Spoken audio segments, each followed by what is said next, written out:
one of the biggest failures of my life, and I think this is true for so many young people, is believing what you are told and doing what you're supposed to do. I graduated school and there was still that war raging within me. The pieces began to fall into place in 2017 when the industry had shifted and I had done enough where I was like, fuck it, I'm just going to do the thing I always wanted to do and teach writing. This is the Coaches Council, made up of 6 elite coaches dedicated to serving and ending personal struggle for high performers in business, health, and relationships. As a collective, we have built and helped build 6, 7, and 8-figure businesses, dominate in multiple industries, coached and played in professional sports leagues, and developed some of the strongest and most intimate relationships, both professional and personal. This isn't your average podcast. It's for the hungry, the dedicated, the doers, for those that have a dream and truly want that dream to become reality. People who want to take action, leave their ego at the door, and own every level of their life. If that's you, then step into the Coaches Council as we rewrite the truths to living that high performance life.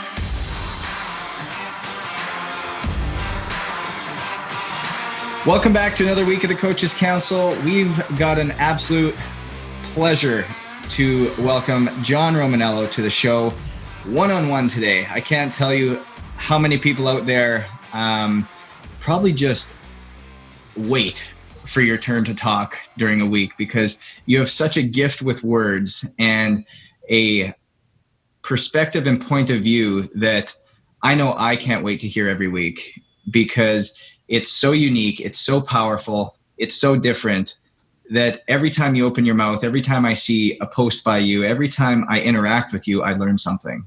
And that is one of my biggest privileges. And to be honest, one of the reasons I'm so grateful that you're a part of this is that I get this interaction with you. So everybody, Mr. John Romaniello. Thank you so much. Thank you for having me and making the time today. Thank you to everyone for listening. And thank you for those very kind words, man. That really means a lot to me.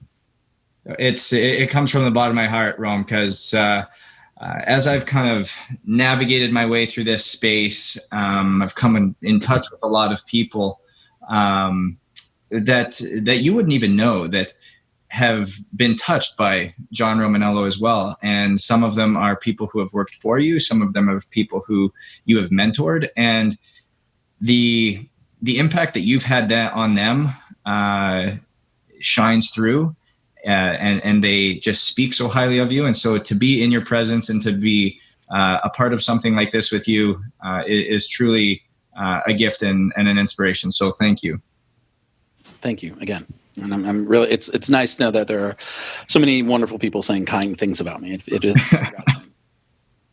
So with that, I want everybody to kind of learn more about you. I want people to understand where you've come from and who you are as a person and what really drove you to get into where you are today and in this place and where you're at and being able to write the way you do, articulate yourself the way you do, and ultimately now be able to teach that to other people. I would love to have a cohesive plan to present and look back at in retrospect and say, I followed the plan and I was able to get to the thing that I wanted to do. But a plan implies planning.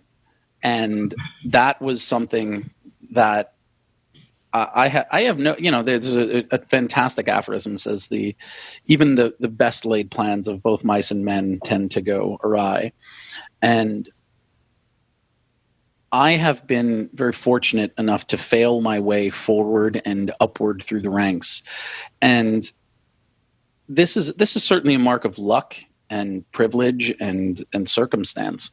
But most of what I have done to have gotten me to where I am has come as the result of being in a position where something interesting comes along and I go, okay, I'll do that next. And it's very different from having some sort of career plan which I did have when I was younger. But I come from I don't want to spend. By the way, we could take this conversation wherever you want to go. I'm an open book, so whatever you think is going to be most valuable to people. If you are listening to this and have followed me for any length of time, some of what I may discuss is stuff that you've heard before. If you are new to the Ballad of John Romaniello, there are some dark moments in the story. And what I'd love here with Justin is for you to just as I'm going off on tangents, just like reel me back in, because I can talk forever. No, totally. I get that. And on that point, fail my way up the ranks. That is such a powerful, that hits home with so many people, because it's not, you hear it all the time, cliche. It's not your successes, it's your failures that make the man or make the person. It's not your, the things that you see on the front of the pages, on the front of the papers that it really tell the story. It's the 15 years that led up to that fact. Yeah, for sure. So, it takes a long time to be an overnight success, as they say. Exactly. So I want to know what some of those failures are. What was it that made you this success? Probably the one of the biggest failures of my life, and I think this is true for so many young people, is believing what you are told and doing what you're supposed to do. I am endlessly impressed with people, with athletes. I think athletes are a very, very specific breed of people, because from the outset of their lives, that where they realize they might have something special or the ability to perform well, athletes, they buck the trend. They're just like, no, I'm gonna pursue. In your case, I'm gonna pursue hockey. I'm gonna make it to the highest level that I can possibly go. Whereas people who are not athletes follow a more traditional path, and it's like you have to go to school and go to college and you do the thing, and you're not. It's an interesting thing to have been raised in the time when I was born in 1982 and graduated in the year 2000 from high school, and that entire time, you're experiencing that interesting shift of your parents telling you you can do whatever you want, but also coming to age in a time when, because more and more people were going to college and being told they can do whatever you want, there was the shift in the conversation towards going towards areas of greater stability, and not just, having a college degree, not guaranteeing you success in any particular way. And when I was young, my heart's calling was in books. It was in reading and writing and literature and discussions of books. But I did what I was told. And maybe that is to be expected of a 17-year-old kid. Maybe I should have had the intestinal fortitude, the emotional wherewithal that athletes have, where they say, I'm not going to do what I'm told. I'm going to follow this other dream, even though there's a slim chance of success there. But the failing was listening to the people around me and living for them and not for myself. And I wound up going to school and I was pre-med when I first arrived at college, because I was told from the outset that I'd come from a poor family. I was blessed with this big brain. I was academically inclined, intellectually, quote, gifted and talented. That was the courses that I was enrolled in. And so it's like, now you have to go make money. And so the way that if you come from a family like mine, where there weren't people who went to college, I was the first person in my family to go to college. It's like the only thing they know about college is like if people who didn't go to college can name a college, they're like, that's a good one, you should go there. So it's like everybody who never went to school is like, oh, you have to go to Harvard, because I could name 5 colleges. I could name Harvard, Yale, Princeton, NYU, Columbia. You have to go to one of those because those are the ones I know. So they must be the best. They're the ones that everyone talks about. And so you're put on this really academically competitive track and pushed towards the Ivy League. And you have to be a doctor or a lawyer. Those are the things that people are like, those are the jobs that make money. And Just those two. That's it. That's those, yeah, or like in finance or something. Yeah, for sure. So I graduated from high school wanting to teach English, and instead I was pushed into pre-med because you're smart, so you have to be a doctor. And then the interesting thing was there was this great battle over that 4 years that I was in school between my heart and my brain. My brain pushing me to, in this logical way of wanting to do what I was told and find the path that would make money, but my heart constantly pulling me toward the thing that I loved, which was words and writing. And so I started out as pre-med, and then, I had all these bio credits and I wound up shifting to psychology after 9/11. I was in New York City when the planes hit the towers. I saw the second tower strike and wound up in therapy after that, which was very good for me. It wasn't specifically about 9/11. It was just time. And so I decided psychology was interesting, and everyone in my family was like, "Oh, psychology, yeah, you could make money there. You should do that." Yeah, that was one of the things I was allowed to do. But the entire time I was in school, my heart was pulling me, and so I kept taking all of these courses in English and history and writing, and then my brain was like, "You got to do this other thing." And so I had first these biology courses I was taking, and then these psychology courses, and I changed majors like 3 times, and eventually I wound up graduating with a double major in psychobiology and English with a concentration on creative writing, and a minor in history with a focus on religion. And so I was very interesting to talk to, but wildly unqualified to hold a job of any kind because I had let this war inside of me. I had to go to grad school now. While I was in school, I went through a body transformation and found that real calling for fitness because it changed my life. And so I graduated school, and there was still that war raging within me, head versus heart, like psychology versus teaching. And I started a personal training company, and I didn't realize it at the time, but that was a way to sit in that overlap between head and heart, to find a way to use what I had learned in biology and anatomy and physiology and endocrinology from my time in school, and also use my love of language and my love of teaching and work with people. And I started a personal training company in 2003. By 2005, it was very successful. 2002, I had my first ever article published in a magazine, in a fitness magazine. And then it just kept going. I just kept writing and writing and writing. In 2009, I started RomanFitnessSystems.com, which was the first website I ever had. And I started publishing articles there like crazy. And because I was such a good writer relative to other fitness people, that took off. And then all of a sudden I'm, releasing info products that make, a $500,000 that do $500,000 in revenue on a launch, and then $600,000, and then getting involved with guys like Craig Ballantyne and all of these things that I was doing. It was all teaching. I was teaching fitness to people who wanted to get in shape. And then eventually I'd run this big business, and that turned into teaching business to other fitness professionals, and then teaching to other types of coaches.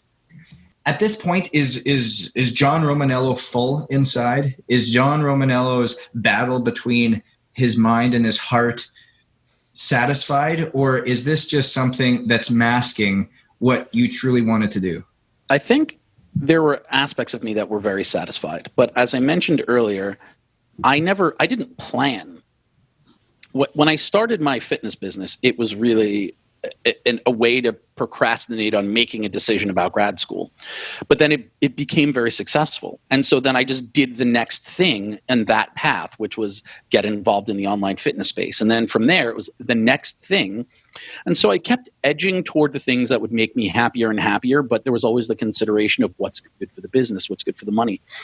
And if you had asked me in 2009, when I started my website, my first website, do you see yourself 11 years from now teaching writing? I would not have been able to connect those dots. And so there was no plan.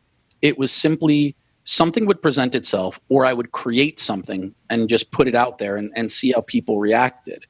And there was a lot of hiding. I hid in my success. There's a great quote from Terry Crews who says, "Success is the warmest place to hide." And for a long time, I just kept doing the things that I was doing because they were successful and because there was money involved and because they made me happier than anything else I could imagine doing, but not true success. And so I think one of the failures there is complacency. It's like, okay, you do this launch, you make a bunch of money, and then you sit with that and you're just like, okay, or rather you don't sit with that, you just go on to the next thing. What I think I would have liked to have done, I had a really, one of my most successful moments.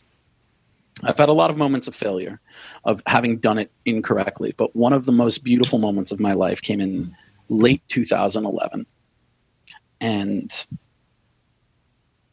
mid 2011.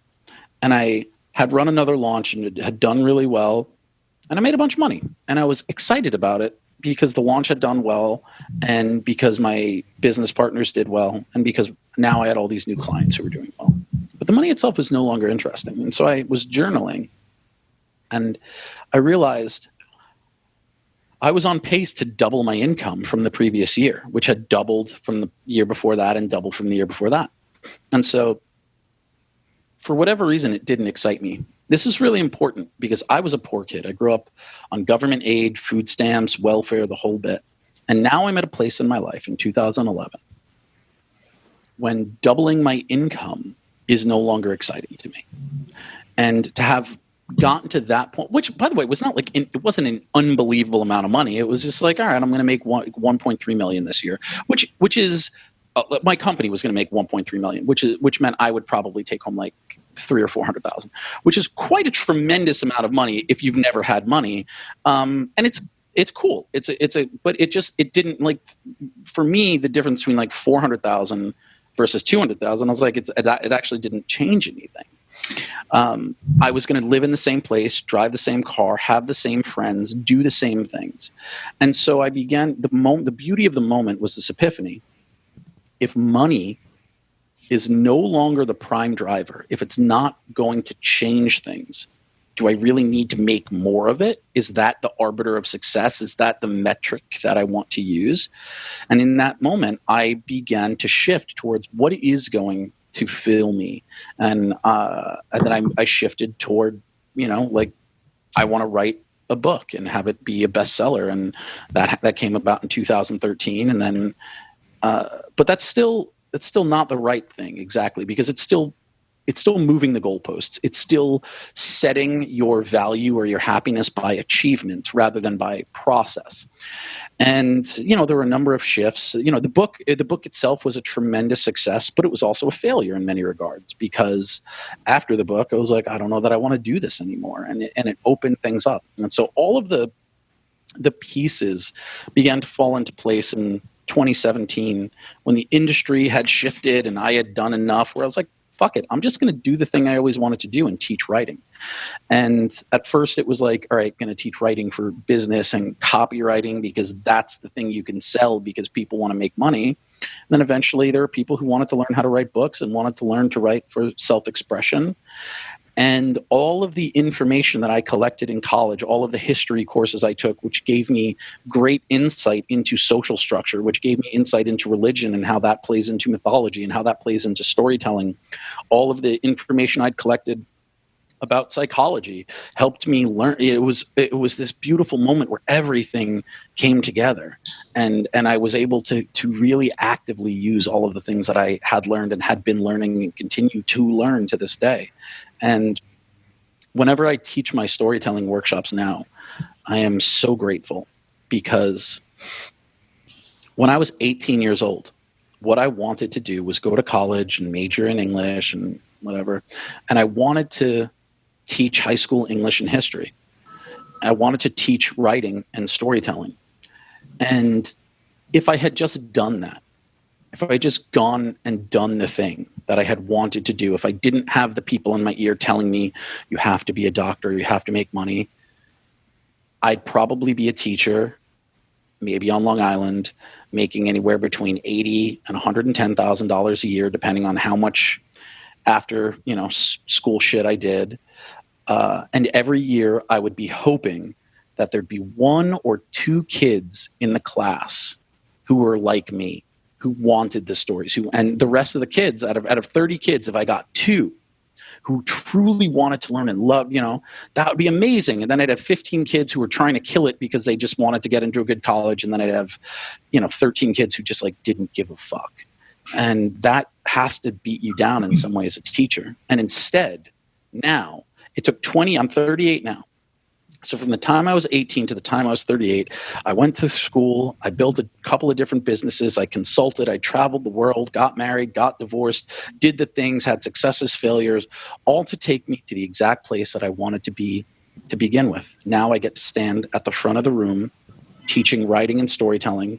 Only instead of 30 kids, half of whom don't want to be there, it's a room full of 8 to 10 people who are so excited to be there that they've paid me thousands of dollars for the privilege. And those failures, those moments where I didn't listen to my true self and I went down these paths, I don't like to think that everything happens for a reason. I think that things happen because you make decisions.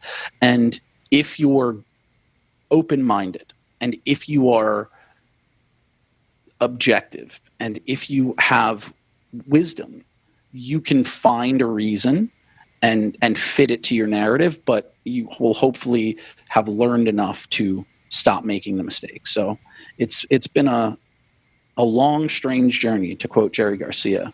And I am now very, very satisfied with the thing I get to do every day. The Coaches Council is powered by Canai Brands, an all-natural, pure CBD company without THC that encompasses our passion for health, wellness, and fitness. Visit canaibrands.com and use promo code TOGETHER30 to enhance your wellness journey. It's such a beautiful story because it's true. At the end of the day, you said something, happy but not true success. And it's amazing how even at that, when you were to say that, people would say, no, happiness is success. And even to a further point where people will say, I'm successful but not happy. Mm-hmm. Yeah.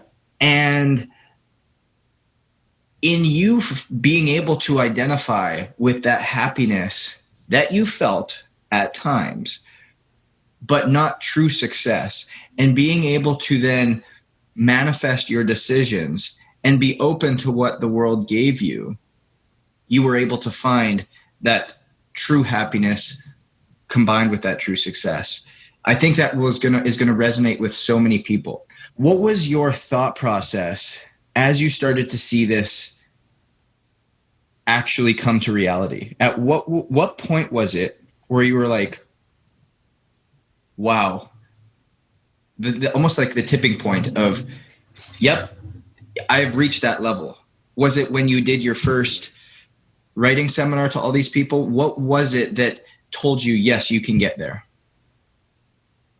I had a call with who was a business coaching client of mine, a guy named Jason Phillips, who has NCI Nutrition Institute, and he has a huge coaching company. When Jason came to me, he was one of those guys who was working like 20 hours a day and making great money, but needed to like pull back from his business. And, so we had a lot of success working together, and eventually started the certification. And it got to the point where like he was killing it so hard. We'd have these scheduled calls. And on one of the calls, we just burned through everything he needed to talk about, and we gave him solutions, and there was like a half hour left. And he did something, beautiful thing, really, truly beautiful thing that not many clients ever do for their coaches. He just like reflected it back to me, and he's like, what about you, man? What do you want to do? What do you want to, what's the next thing for you? And I hadn't slept much the night before, and I was like really in this zone of like, oh, I want to just like, everyone deserves the kind of success. And I laid out this dream for him, and I was like, I have this really cool idea about doing a writing retreat. And it would be like maybe 3 days and, 10, maybe 5 to 10 people, depending. And I'd want to bring in like a private chef, And, like 3 hours out of the day in the morning, I would like teach concepts, and then you'd have the middle of the day to write. And then at the end of the night, we'd like go over everything everyone wrote and do like breakdowns and stuff, and do it for like 3 days. And then, maybe do it like an hour or two away from a cool city where it's secluded and awesome, and the house would be dope. And then after the 3 days are up, like everybody goes into the city and parties, and you come out of this like hibernation. And he's like, that's really cool, man. Why don't you do it? And I was like, I don't think anyone would want to go. I described it, and I was like, this is exactly what I want to do. But my experience in the fitness world had been so data driven and so driven by people who really, it seemed very much the case that my perception, and this was wrong. My perception was that people wouldn't see the value. That if I couldn't reflect back, here's how you're going to invest $3,000 or $5,000 on this writing weekend, and you're going to make it back by the end of the weekend. I was in that copywriting mindset, and he's like, "Nah, man. Like, it sounds cool. There's a lot of people who would want to go to that. I really believe it." I'm like, I don't know, man. And so we spent the last 20 minutes of the call with him telling me, like, you know what? I'll make you a bet. Put it on Facebook today. Write it up. Put it on Facebook. And like, I promise you're going to get a pretty crazy reaction. People will want to go. And so I wrote it up and I put it on Facebook, and I ended it with like, I just don't think anyone's going to want to go. And like 9 people were like, dude, how much is it? Like, I will PayPal you right now. And I was like, oh shit, I was fucking wrong. I was super wrong about that. And it was really cool. It was really cool that I had built the type of audience who had so much interest in writing. And so it was that moment, which I believe was in 2016, maybe. And I was like, cool. And I like got a list of people, and then I got involved in some other projects. And then I did it for the first time in 2017. We called it the Wellspring Project. And the first one was in Brooklyn. And I had people come, and there was like, it was 3 days. We had 6 people, and they paid $4,500 each. And I had a chef come in, and it was cool. I did that twice. I did 2 of those 3-day writing retreats. And I was like, this is exhausting, because I had to be on for 3 days straight. And I was like, all right, well, people want to do like a 1-day writing seminar, just like 8 hours come. And I was like, I don't know if people will do it. And I was like, all right, I'm going to put it up for $1,000. And like 10 people wanted to come. Cool. And so I did writing ones for a while. And then I realized that like storytelling is really where it's at, because you can, if it's just writing, people think they're going to go learn punctuation and grammar and all that. But if it's storytelling, you can still teach the writing stuff, but it's also how to structure story, and it applies to everything. And so, yeah, like everything, that moment in 2016 where I was like, I don't think anyone's going to like it. And Jason Phillips convinced me to put it on the Facebook, and I was like, oh, fuck. Yeah. Okay, cool. And what I didn't realize is how many people had been reading my work for so long saying like, I wish I knew how to write like that. And, turns out there were quite a few of them. And it's been my great pleasure to teach people how to write for themselves, and not write like me, but write their best version of their voice. And it's been very cool. So it's been quite a shift over the past 4 years. That's amazing. And it's so, I love just everybody on the podcast. So as you're listening, if you're watching this on the YouTube, you're going to get the effects, but to watch your eyes and your facial expression and your whole aura, I feel like I've just been infected with it through the screen. Yeah. Because it truly just oozes out of you. You can see your true happiness and your true pleasure and that true success, fulfillment just come out of you. And it's so great to see, because it is a gift that not a lot of people get to truly experience in their life. Yeah, I think the best part about it was like I was just straight up fucking wrong. And that is like, it's the best feeling in the world. One of the things I think everybody should fall in love with is if you can fall in love with violent exposure to your own ignorance, you're going to be a better person. But if you could really get to a place where you're like excited to be wrong, you'll be happier too. One of my favorite things is being wrong. It's really one of my apps. It took a while to get there, because my ego was just like, well, of course I think I'm right. That's why I'm having this argument in the first place. But I will tell you, you get two things out of being wrong. One, you get to learn, and two, you get to see how other people react to it.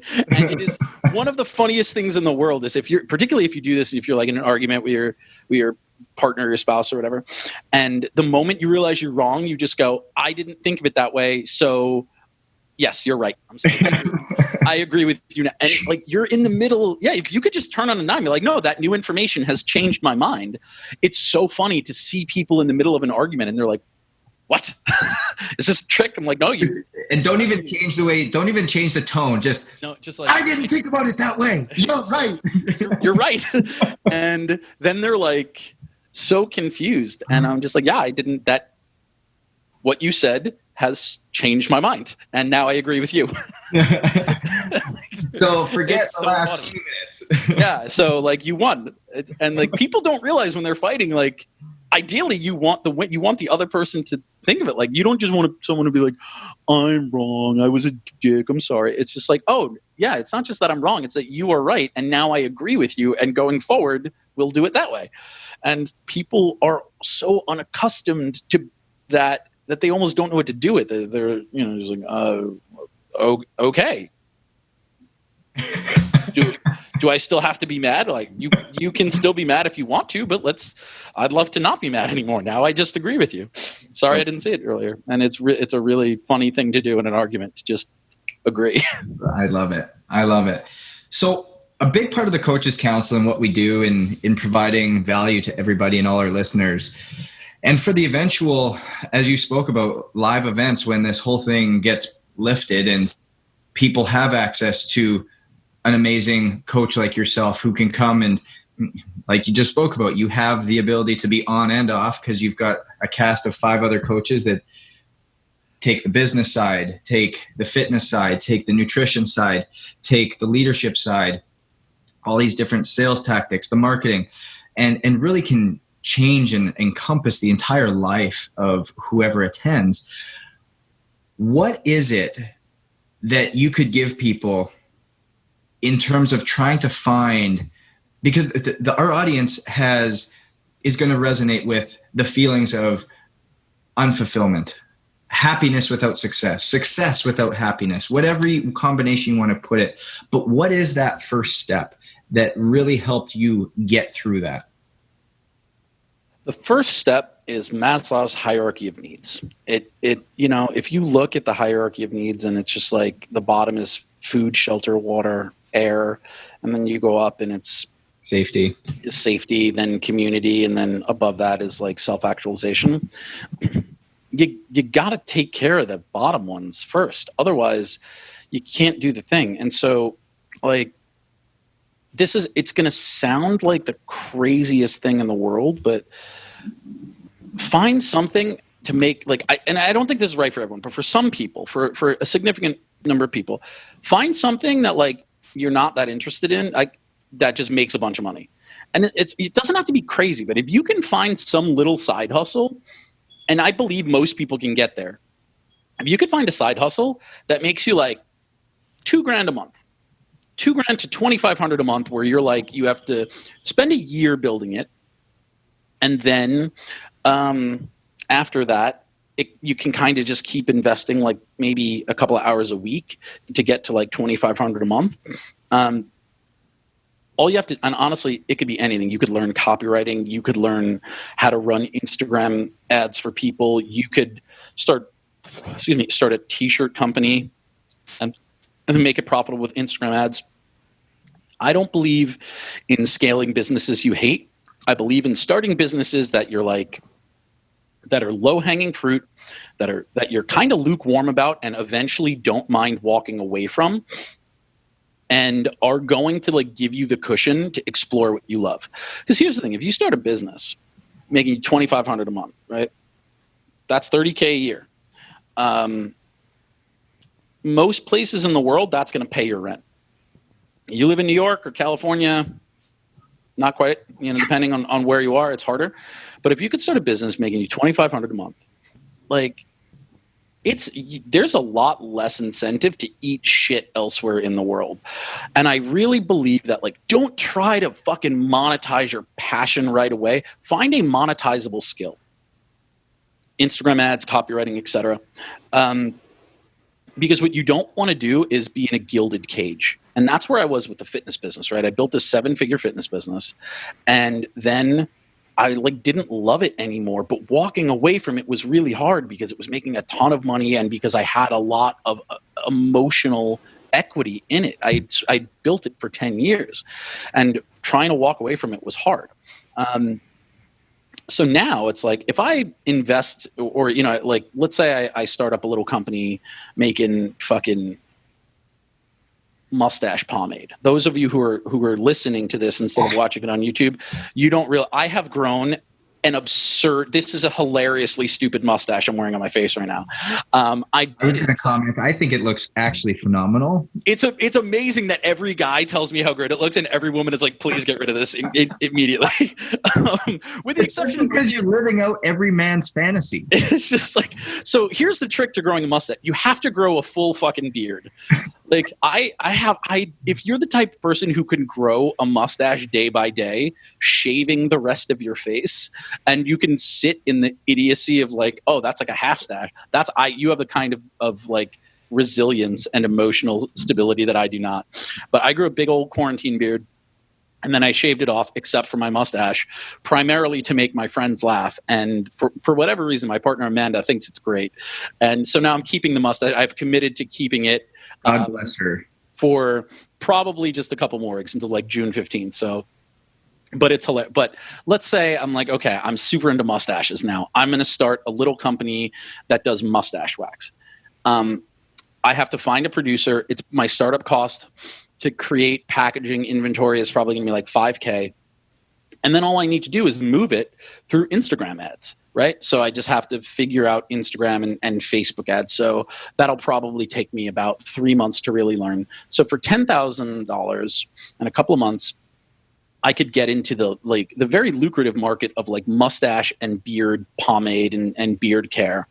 And then I can probably get it to the point where it's making like $1,000 a month pretty soon. And by the end of a year, I could probably get it to like $2,000, $3,000. It would take some time, it would take some doing, and I have to dedicate a lot of time to it. But I'm not in love with beard care. And but this thing, let's assume that I didn't already have this thriving writing business, whatever. If I was a 9-to-5er and I created this line of mustache and beard products and I got it to $3,000, now I'm like, I've got cushion. I've got this money coming in regularly. Now I could figure out what I really want to do and figure out the stuff that's going to make me successful. Maybe I quit my job. I don't have to, but I could find a different job I like because I've got this $30,000 a year cushion. And when I find the thing that I really love, I can walk away from this and I'm not going to give a fuck. Because it's mustache line. I can sell it. I can just put it on autopilot and let it run and, have the drop shipping. And maybe now my profit goes from $3,000 a month to $2,000 a month. But all the skills that I've learned building a business I didn't give a shit about, that's so valuable. That's a big, big thing I see entrepreneurs make. And it's a hard mistake to avoid. Because you get involved and there's all these coaches who are like, monetize your passion and blah, blah. I think the best thing anyone could do is build a business they don't give a shit about, because you're going to make a fuck ton of mistakes. But when you make mistakes running a business you fucking love in an industry you care about, selling a service that means something to your heart, it's much harder to take feedback, much harder to take criticism. It's much harder to learn. I think the best thing anyone who wants to be an entrepreneur do is either have a warm up business in something you don't care that much about, or get a job working for someone who is running a business in an industry you care about, and just intern or shadow or learn. But learn the business stuff. Don't just learn marketing and how to make money. Learn how to save, learn how to budget, do all the back end, the financial shit is what will get you. Just I know a lot of people who make a lot of money and then every time they have to pay taxes, it's fucking urgent. Yeah. And it's hard. No, that's awesome, Rom. So get the food, shelter, water stuff, in terms of business. Like, it's so important to just, people don't realize how much mental bandwidth is devoted unconsciously. Like, you're like top level, your frontal lobe is like thinking about your family and the people in your life and what's on TV. But there's some part back here that's like worried about money. It's all that financial stress, and it's sapping creative energy. It's sapping time. It's not good for your health. So start up a business that's going to make money doing something you don't like really care that much about, and just all of a sudden you get all that energy back.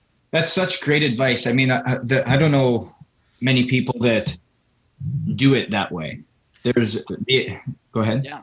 Yeah, not a lot of people do it that way, and it's only after, like, I've been in, and I started my first business, my personal training business, in 2003. So I was like 21. So it's like I've been doing this for 7 years. It's only with that level of retrospect that I can now be like, oh, like, because when you're starting a business, you're living in the moment, and you're like, this seems very important, but there is definitely. You have so much time, particularly if you're in your 20s. You can take 3 years to learn how to run businesses by starting a business you like don't care that much about, and like where the only thing you care about is the money. No, and learning.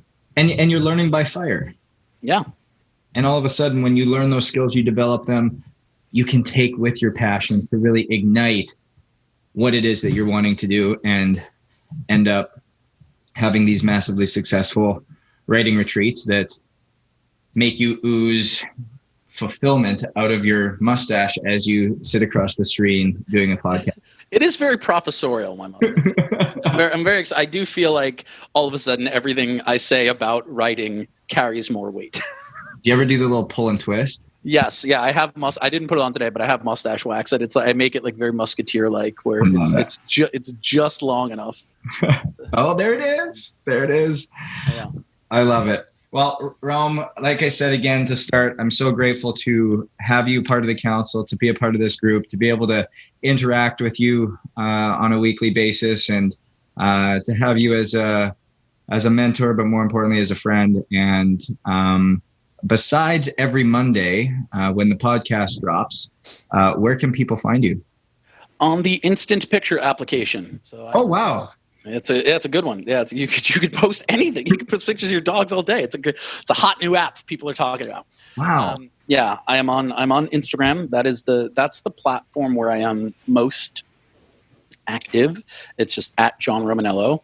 And then johnromanello.com is my website where I post many articles and essays. And I have so Mustache Day, June 15th, when I'm tentatively shaving my mustache. That's also the commitment I've made. We'll be halfway through the year to restarting a weekly newsletter. So I'm in the process of like sketching out all the stuff that I like kind of want to write about, but starting June 15th there'll be at least one newsletter going out a week. So if you're not subscribed to the email list, now would be a good time to do that. Phenomenal. And they can do that from the website. It's right on the website. As soon as you go, you'll get a pop-up. It's a picture of my dog, and she's like, sign up for the email list. There's fucking dog pictures. Well, if the dog's asking you to do it, there's no way you can't. Exactly. If dogs convert. And if they don't like dogs, I don't know if you necessarily want them anyways. I don't want to hang out with those people. Like, I don't get that. I don't get, like, I get people who like cats. Like, and this is what I'll close with. This is a deep wisdom for how to think about the world. People who own cats are just busier, right? Dogs are like toddlers. They're amazing and I love them, but you can't leave a dog alone for 3 days. Your dog will fucking die. Dogs can't take care of themselves. Cats are like moody teenagers. Like, sometimes they want to hang out with you, sometimes they don't, but like you can leave a cat enough food. It's like if you go away for a weekend, you have a teenager, you leave them like $50, you can get pizza and whatever they need, and maybe they'll throw a party with their friends, but like they're probably going to be alive when you get back. Dog is a toddler. You can't leave 4 days worth of food for a dog. He'll eat it in 1 hour, and then he'll shit and vomit everywhere, and then he'll be dead when you get home. You cannot do that. Cats are for people who like don't have time for dogs. I do not hate cat people. I think cat people are lovely, but people who and this is the thing about cat people though. Every time you talk to a cat person who tries to sell you on their cat, what's the first thing they say? No. My cat's not like a regular cat. They're more like a dog. Like, that is a very weird thing where you're acknowledging that the default sucks and that only the exceptions who are like dogs are good. So I love cats and I love cat people, but so if you don't like animals, you're just like, no, I don't understand why you'd have a creature living in your house. Like, I don't have fucking time for you, bro.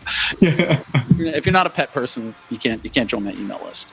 But yeah, I love it. And that I will leave you with, that is the difference between cats and dogs. Cats are moody teenagers and dogs are helpless toddlers. Well, with that, stay hungry, stay humble, and we'll see you guys next week. Thanks, guys.